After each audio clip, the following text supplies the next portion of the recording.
before starting or going deep dive into coding, we are going to create a database. So I have created a software management software folder over here, and I'm gonna open DB SQLite browser. So if you have followed my previous video, then you have already downloaded this, but if you haven't, then the download link will be in the description. Don't forget to check it out. And we're gonna say a new database, and we are going to save it in store management software, and we are going to create a new folder called database. So, and we will save it as database. No, let's save it as store.db, and we'll save it. So here's a table. So for the table, what we're going to do is we are going to create a single table called let's say inventory. So inventory, and we'll add field. We will add ID. So whatever product the customer buys is going to be identified by this ID. So we are going to set it as integer, primary key, and auto increment.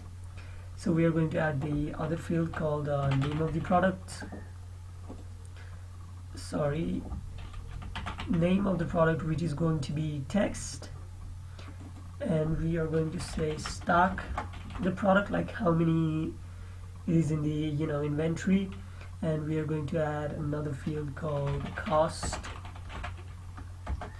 Let's say CP, I guess. Okay, cost price, and we're going to add another field called selling price, and what else? Let's say vendor, like who did we buy from, cost price, selling price. Okay, we can also add a total selling price and total cost price, total selling price and total cost price, and we're going to say assumed profit. So vendor is going to be text, so we are going to add a vendor phone number, which is going to be integer. Okay, we are going to move things up over here. For the total CP, move field up.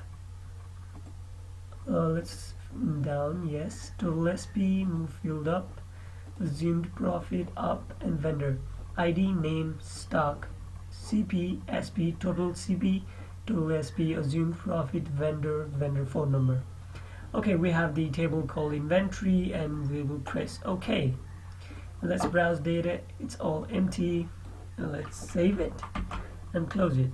So this is our database, guys. In the next video I will teach you how we will add to this database. Thanks for watching. Stay tuned for my next video.